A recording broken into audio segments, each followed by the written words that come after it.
tell you something. The two of the most like crucial players for City are Kevin De Bruyne and Rodri. Now I get Saka and Martinelli might It's potentially be Rodri. missing. Bro, they haven't missed KDB this season, bro. They've missed him Guess since what? Burnley, and Yeah, they they've been haven't putting because Rodri. Julian Alvarez has been great. But the moment we seen Rodri get out of that midfield, also you see two of their best midfielders, two of their leaders, two of their talismans in that team after Erling Haaland and stuff.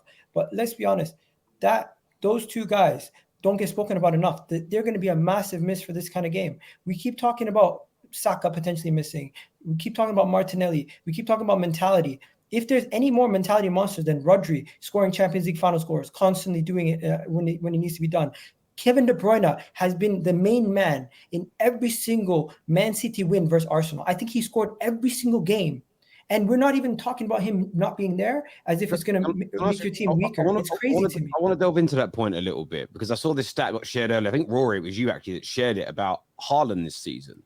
So when you look this season at Haaland in terms of the amount of this after 11 matches across all conferences, but he's got 8 goals versus 17 last year, 1 less assist.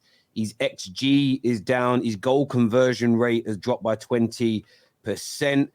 Last year, he converted 14 of 22 big chances. This year, only 6 of 20.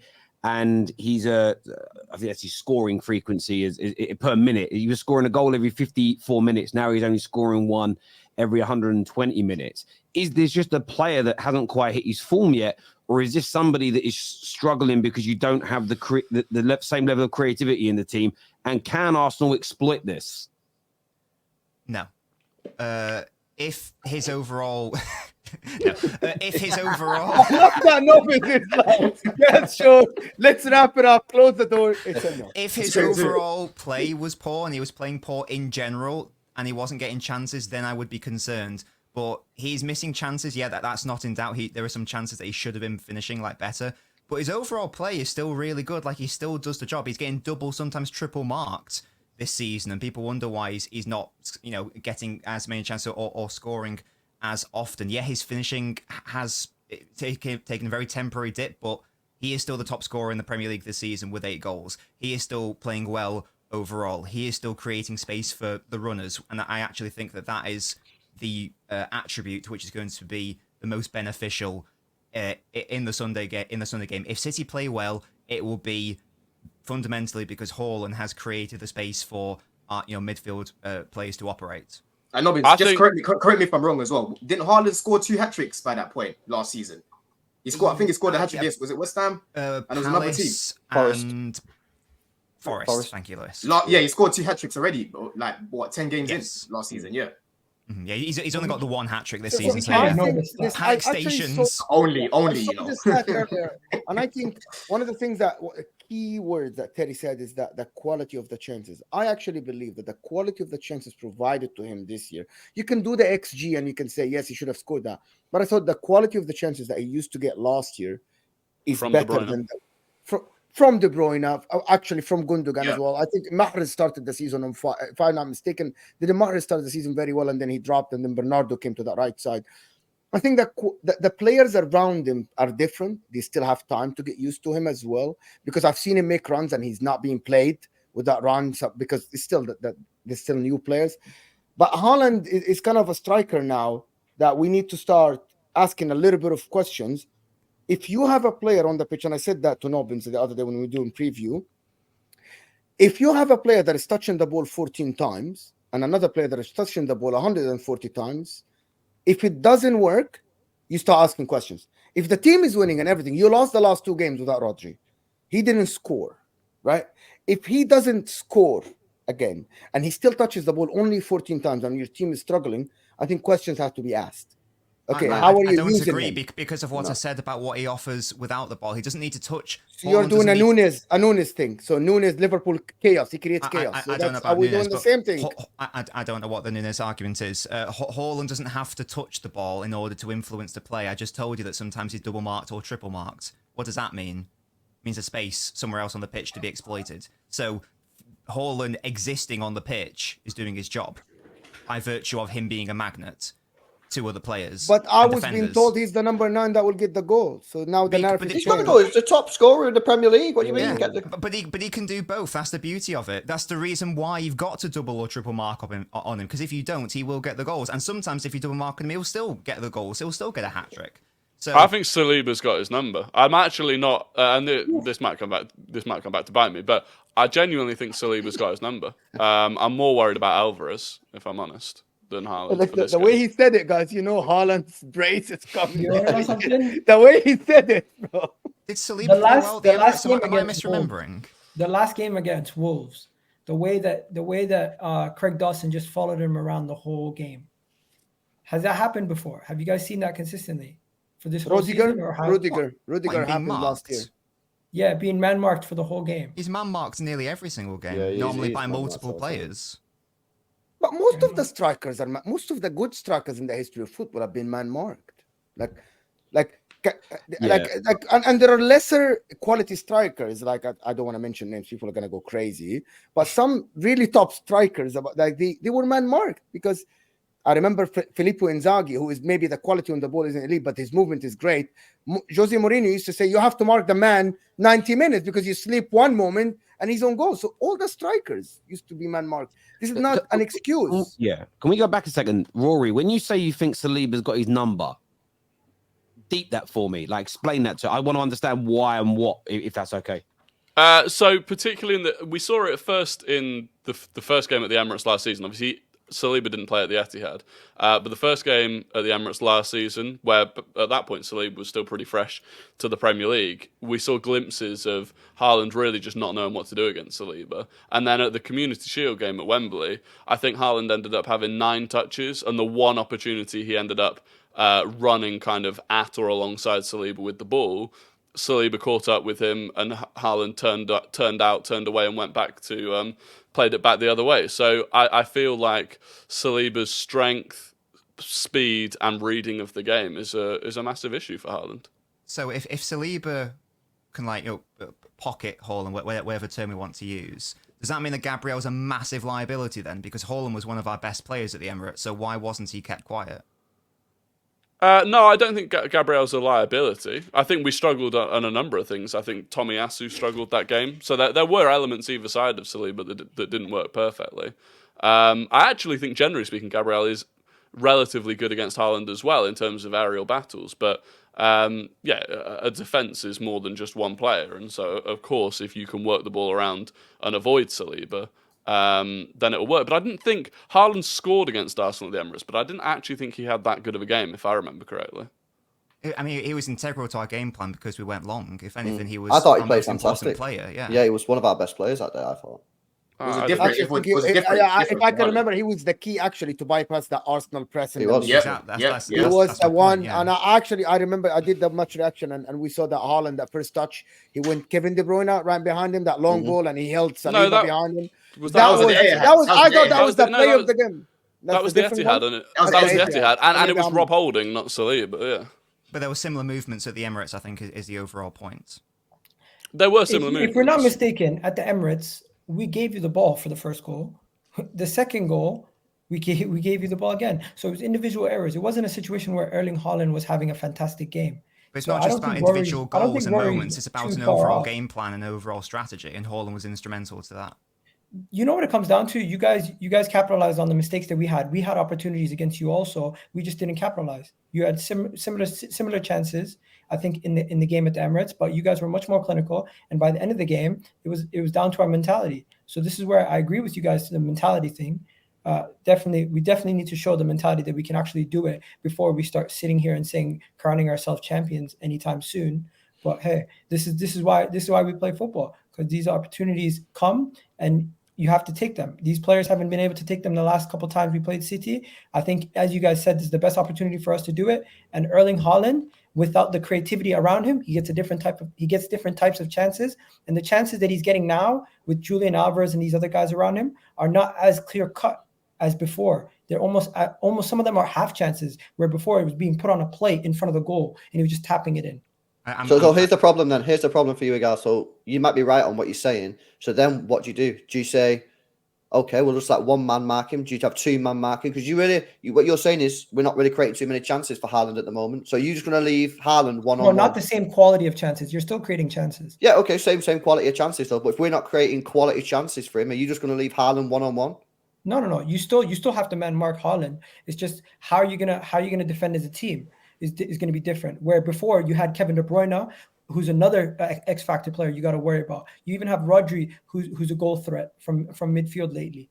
Let's be honest. The team that you're coming with this upcoming Sunday is a lot weaker in the midfield. And you guys, yes, you still score a lot of goals, but it's been coming from Julian Alvarez being the main talisman. And I don't know how it's going to look when he comes to the Emirates. It's going to look a lot different. How you're talking right now, it kind of sounds to me like you think Arsenal are the favourites for this game then. So what are you saying? No. I already said they're the favourites. It's just the game is going to be a lot different because of the personnel that are going to be available. It's not the same Haaland performance. Haaland's performances since Kevin De Bruyne has gotten injured, we've seen a lot of chances where he's missed. And he's had a lot of opportunities to score, and he ends up scoring at the end of the game. But let's be honest, he could have scored a hat trick in a bunch of these games. That's what's scary about Man City. They give him so many chances, but sometimes the quality of chances when they have Kevin De Bruyne there is so much better than recent. That's all. So do you think over 90 minutes? Do you think over 90 minutes you're going to have too much for them then because they're weakened right now? Over the 90 minutes, we're going to have to play our best football still, even though it's City. Their defense is still amazing. Don't forget, just because their midfield is not as strong, they still have one of the best defenses. And the system that they changed to at the back end of last season with the fullbacks being a lot more stronger defensively. And also, don't forget, Ake was giving Saka a lot of problems. The way that they've changed the system, the pressing that they were doing was forcing us into errors. We need to cut out our errors. That's the worry that I have. Our individual errors cost us against City. I think if we still play the same way we played last year, but we don't have that Tomiyasu back pass, or we don't have that silly mistake leading to the third goal, we can get something out of this game. I'm not going into this game like Tottenham. I'm not going into this game like Tottenham. I'm not going into this game like I did against Manchester United. I still respect them a lot more because of what they've done to us over the last couple of years in the history. But I believe we can do something this time because of the fortunes that we're facing them when they're quite weak. Yeah, that's fair enough. Don, asking you as a rival, we'll get on to score predictions later. There's a lot of train of thought that if Arsenal don't win this game, that's it, title race over. Yeah. What if they do? Because if they do, it would be almost as good a start as last campaign. And City would actually be, I think, 1 or 2 points worse off than they were this time last year. And a lot of people said that Arsenal would never be 8, 9, 10 games in the same position they were last season. What do you think a win could do for Arsenal's confidence and their potential title push this season? I think I think like what Nobbins was saying in terms of the belief factor, that's the main thing for me. It will definitely give them that belief that they need to kick on. Because, you know, when you're up against Man City, Liverpool learn, you need to beat them and you need to get at least a draw in order to win the league, right? You can't go up against Man City and lose to them, not even once, right? Because it's so tight when it gets to the end of the season. And I think it will actually build that little bit of a platform for Arsenal. Obviously, they've got a couple players coming back. If Arteta decides to revert back to basics, I think they'll look a lot better in the coming games. If they drop Havertz, for example, and they play the midfield that they want to see, I think it will help them kick on a little bit more. Because again, I'm still not convinced with Arsenal this season from the performances that I've seen from them. But I think it will definitely give them that belief because it is a bit of a mental block that they haven't beaten Man City since 2015 in the league. Do you know what I mean? So I think it's more important for them to win than Man City. I think Man City will still do more than them over the season, even if they lost that game. But I think for Arsenal, it might change that shift in mentality. That's the main thing for me. It's the mentality shift. I think they'll be after. Yeah, I hear that. Rory, earlier you said that you think this game is not going to end the title race, but I think this game, us winning it, could be the thing that catapults us on to going on and believing that we can do it. Because for this whole time, City have been our bogey team is disrespectful. City have been our nightmare for the last years. Just to add to that as well, because you know how Man City had a bit of a catalyst when they had all the charges and that came out last year. That drove them on, right? This could be Arteta's catalyst, right? If it, for example, doesn't start Havertz in that midfield, it starts the midfield that you want to see, and let's say you boss Man City, right? Even what was it 2 seasons ago when you lot nearly beat them and Rodri scored that goal last minute? You played very good at the Emirates that game. I still remember that game, right? So this could be a catalyst to something if he plays his cards You correctly. know, the funny thing is, a year ago or 2 years ago, we would have not even spoke about the game. We would have just spoke about Arteta and Pep and said Arteta's going to get schooled by Pep. Now you guys are respecting him as a manager too. The way that we're analyzing this game, because he hasn't been brought up until now. It's still mine. That's the reality. The fact that he hasn't been brought up until now shows you guys he's earned a lot of people's respect on this panel. Yeah. Where previously panels would have just started the game analyzation by Pep, Arteta. It's not even a conversation. Now I kind of Pep definitely respects him, because even when you came up against them in the FA Cup, right, when they beat you at the Emirates, Pep gave you the ball. He let you have the ball. Do you know what I mean? And then he counted you. That's how he ended up beating you. So it shows that he respected how you guys were playing last season. But the main thing for me right now is that you guys, like I said earlier, you're not looking as fluid as what you were looking last season. And what you've said about your attacking options right now, you're not as confident as what you usually would be. Do you know what I mean? And in that midfield, I don't think it's going to be a clear, we're going to win that battle, because I think Cover and Nunes, when it comes to pressing them, very hard to get the ball off of them. In transition, it will be a bit easier to beat past that press, I'll be real, only because Rodri is the better destroyer out of those two. But I looked at the numbers. Rodri gives up the ball like 7% of the time. Nunes and Kovacic both give it up more than 10% of the time. Yeah, so there we go then. So there's a little bit of a weakness there. So I think on the transition, you can get at them. You know, you can. I think there's only one thing we can look at here. City lost both games that Rodri. Isn't that a fact? It is. And they won all the other games. Lewis didn't like that. No, I didn't like that. No, I've always said this. Lewis, I know, Lewis, you love facts. No, I don't like facts. And how was the Champions League game midweek? You guys was the Champions League game tough for you guys? I didn't watch it. Is it a concern? Rodri was playing, Lewis? and he was the glue. Yeah, to not have Rodri, do you think that gives Arsenal a significant advantage, especially if they've got Rice and Partey fit? I wouldn't say significant advantage. No, I don't think. I just think it makes us slightly weaker. I don't think we can start talking about it gives Arsenal an advantage. I think it makes City weaker.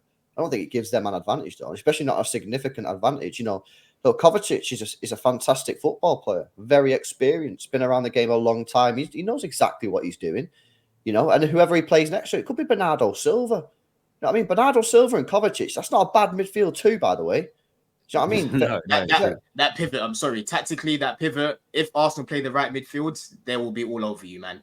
I've been watching Kovacic for years, bro. And in that first phase, as press resistant as he is, he's not great in that first phase, I'll be honest. Well, what do you mean? What situations do you think that might be a bad situation? What, Silva and Cover? At what point, where defensively, I think you can get at them. Defensively, they're not a Rodri level. They're not a destroyer. Who wins the ball in that midfield for you? Yeah, you haven't got any ball winners there. Cover's not a ball winner, and neither is Silva. So as much as you can build from the back offensively, when it comes to in transition, if they play the right personnel in that midfield, and when I say if, I'm talking about taking Kai Havertz out and putting a Rice in at 8, putting Partey in at 6, playing Odegaard. Hey, it can get long in that hole, man. I'll be honest with you. No, I don't think that's how City will. If City do go with Kovacic and Bernardo, I don't think we'll be trying to destroy it and win the battle. I think we'll fall back into a very tight system and say to Arsenal, break us down. And I think that's how you think you're not going to try and play how you tend to play with those two then. Well, I don't know, because them two have never played in that position together before. But what I'm saying is, I think if them two do play in the middle, I don't think we'll be running around trying to press Arsenal like mad and try to win the ball back. Nobbins, correct me if I'm wrong. I think if we did play them two, I think if we lost the ball in our own sort of area, I think we'd just drop back into a pretty solid shape and say to Arsenal, break us down, because that's where I think Arsenal have looked weakest this year, in breaking teams down. I think we'd just fall back into a thing and wait for them to misplace a pass. And then once you've got the ball with them two in the middle, happy days, move up the pitch. Yeah. I think on the ball, it's not a concern having those two on the ball. But off the ball, as an Arsenal fan, I'll be rubbing my hands if he plays the right guys in that midfield. I'll be real. Well, if it's that much of a concern, then you play Nunes, because Nunes is probably a bit of a better. Yeah, I would say him. I would say play him. Don't play Silva. Don't play Silva in that pivot of Cover. It won't. But the thing is, Bernardo Silva in the middle often has some world-class performances in big games. In the middle of the pack. I mean, I remember when we went to Anfield a couple of years ago, and he absolutely ran the show. I think we beat him like 4-1 or something. Was he playing as the deepest man? Was he playing as the deepest man, though, Lewis? Not the deepest man, but he was pivoting, from the midfield going forward, and he'd help out. Was Gundo, right? Was Gundo playing Lewis, that game? What's your midfield three and your front three? Because I kind of know your defense. My midfield. Well, you're gonna get a different answer from every City fan. My midfield three would be Kovacic, Bernardo, Alvarez, and then my front three would be Foden, Haaland, Grealish. That's very attacking, don't you think? No, because you're thinking I'm playing Bernardo as like an attacking player. I'm not. I'm having him right next to Kovacic, which he's done plenty of times before with other players. And then Alvarez, can you acknowledge that off the ball that's weak? That's quite a weak midfield. It depends. No, because it depends what you mean by off the ball. If you're talking about you're running around putting tackles in, I'm not saying that. I mean, I'm saying. Yeah, but that's part of the game, though. You're not gonna have the. You've literally just said, right?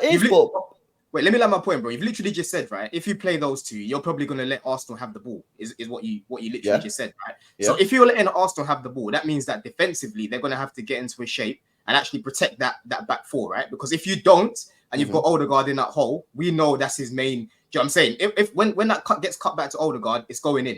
Do you get it? He knows how to bury it from outside the box. So what I'm saying is, off the ball, those two for me would not be the right combination, because on that transition and when you haven't got the ball, Arsenal can definitely be dangerous in those areas as long as they don't start Kai Havertz, because he's basically a hologram on the pitch. Do you know what I'm saying? I'm being real. It's true though. It's true though, Terry. It's true. It's like you say all that until, but none of this matters if Kai Havertz plays. No, because it's true though. If you play Kai Havertz in there, you're just making it easier for Man City. If they play someone else in there, even a Smith Rowe would give them a little bit of trouble. Probably play Kai Havertz up top. Let's not. Oh, then it's long. You all know this is going to be a game that Kai Havertz gets a winner in, right? That would be. I hope so. 88th minute header from a corner or something like that. I want to go to somebody's super chat.